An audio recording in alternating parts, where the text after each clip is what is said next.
Assalamualaikum, hai. Hari ini kita akan belajar penataan top and back atau penataan atas dan belakang.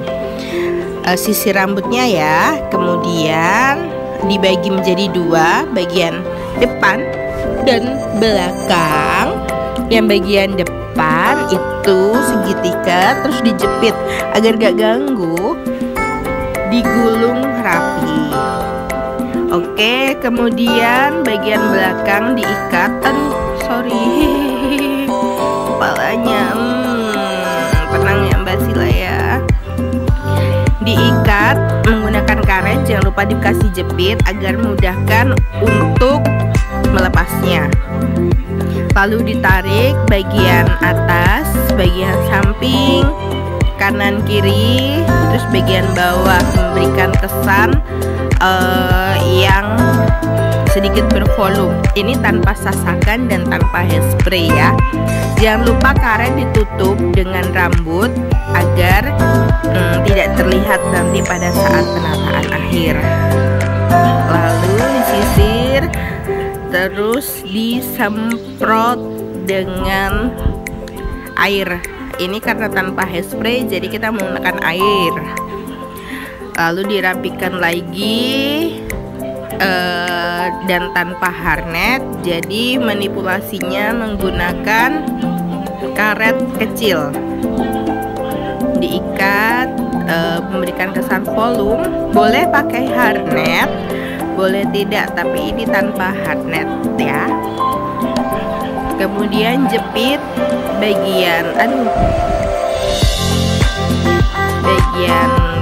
bawah, bagian atas, bagian kanan dan kiri agar tampak kuat, bukan tampak, harus kuat ini jepitnya, rambutnya, dan mengangkat lebih bervolume. Terus agak ditekan bagian belakangnya biar lebih bervolume naik. Oke, selanjutnya dibagi menjadi 3. Bagian kanan kiri itu agak tipis, dibaginya untuk memberikan sayap kanan ke atas. Sisir dulu sebelum dibentuk. Nah, ini sayap kanan atas. Nanti kiri pun juga sama. Jangan lupa dijepit. Ini memanjang seperti biasa sih, agak tipis. Terus bagian kiri juga.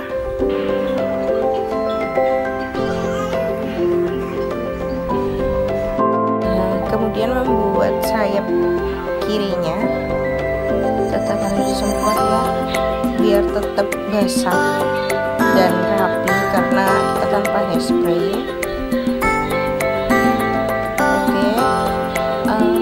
Kenapa sih tanpa hairspray? Karena kita masih ada penataan lainnya yang harus dikerjakan secara cepat. Jadi biar memudahkan kita untuk meluruskan rambut lagi. Kalau pakai hairspray nanti lebih kaku dan penataan susah dihamburinya ya. Oke, sudah terlihat sayap kanan dan kiri. Ini sisa rambut yang di belakang. Kita buat sayap lagi. Kita buat sayap lagi, sisir dulu rapi. Nah, jadinya seperti ini sayapnya. Sayap bikin sirip ya, lebih ke sirip ya, bukan sayap ya sekarang. Nah, lebih ke sirip. Nah, ini ada sirip kanan dan sirip kiri. Ini karena pewarnaannya kurang maksimal, istilahnya ini baru bleaching, belum sampai diwarna, dan harusnya sampai ke tahap pewarnaan, tapi karena tidak diwarna jadi ya seperti ini rambutnya, belum merata. Oke, untuk bikin bagian bawahnya itu ikat lagi seperti yang bagian atasnya, karena kita tanpa harnet. Boleh sih pakai harnet, tidak apa-apa, tapi ini kita tanpa harnet karena rambutnya untuk rambut boneka udah cukup banget ya kalau tanpa harnet ya. seperti biasa jepit kanan dan kiri. Untuk gundukan belakang ini fleksibel ya, boleh dibuat pun tidak, tergantung dari sisa rambutnya dan banyaknya rambut yang dari sisa rambutnya ya. Ini terlihat seperti Sanggul Dewi tapi lebih modern. Bisa dilihat seperti Sanggul Dewi. Kalian tahu Sanggul Dewi 2? Ya seperti itu ya, karena kita membuat penatanya very simple sekali, memudahkan kalian untuk belajar. Oke, jangan lupa dijepit bagian bawahnya biar tidak menjungkit, tidak terlihat kenaik seperti itu. Nah, selanjutnya dirapikan ya, dirapikan semaksimal mungkin merapikannya karena kita tidak menggunakan hairnet dan hairspray. Nah, sisa bagian atasnya itu dibuat lengkungan gitu aja, dibuat lengkungan seperti bunga. Nah, begitu aja. Kalian bisa nambahkan aksesoris di bagian kanan dan kiri di lubang itu, bisa menggunakan aksesoris yang kayak pentul itu ya. Ini bagian depannya diarahkan ke belakang, tapi diarahkan ke belakangnya itu sedikit demi sedikit ya. Jadi nanti kesannya akan membuat layar pada bagian gundukan atasnya. Ini masih satu helainya kita jepit, kemudian helai kedua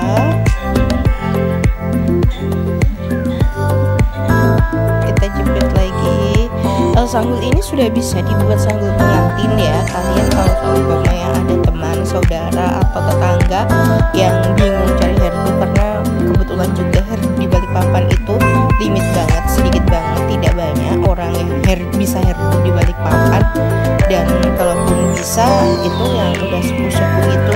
Jadi untuk tren model terbaru yang sekarang ini memang sanggul yang messy, sanggul yang simple, yang kebanyakan itu dari rambutnya sendiri, tidak banyak sasakan juga. Ini kita buat sanggulnya lebih ke kebutuhan industri sebetulnya ya. Ini bisa kalian bisa buat sanggul untuk pengantin atau bridesmaid, tapi kalau ini lebih ke pengantin nanti. Nah, kalian bisa lihat ini tanpa sasakan bagian depannya, hanya dibuat volume. Tapi kalau rambutnya misalnya bagian depannya sedikit atau sisanya sedikit, boleh pakai sasakan atau langsung boleh dirapikan ke arah depan. Jadi untuk penataan bagian depan ini juga fleksibel, tergantung kebutuhan, tergantung jenis rambut, dan tergantung dari wajah klien.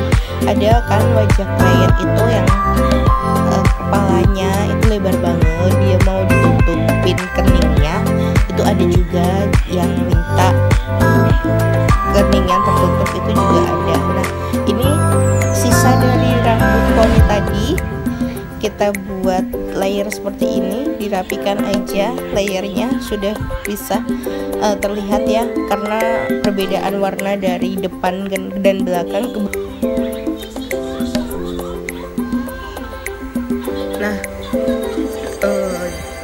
rapikan semaksimal mungkin, kemudian jangan lupa disemprot ya, karena hanya itu adalah jalan satu-satunya membuat anak-anak rambut itu menjadi hilang atau memudar. Nah, yang tadi sisanya itu bisa kalian buat bukle-bukle atau kalian gulung jadi kayak bunga, tapi boleh kayak bunga, kayak pita, terserah kalian ya.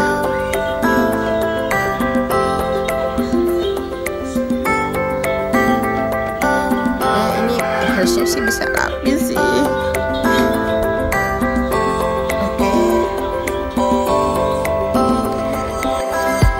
Oke, ini hasilnya dari depan. Nah, kita langsung bisa kasihkan mahkota atau beri mahkota. Ini yang bisa dimaksud dengan penataan untuk pengantin. Perbedaannya di sini kita berikan mahkota di bagian atasnya, dan ini yang juga yang dimaksud dengan penataan top and back. karena senternya ada di atas atau pusat perhatiannya ada di atas dan di belakang tapi nggak turun ke bawah ya. Ini juga bisa disebut dengan sanggul middle karena tidak terlalu tinggi dan tidak terlalu turun.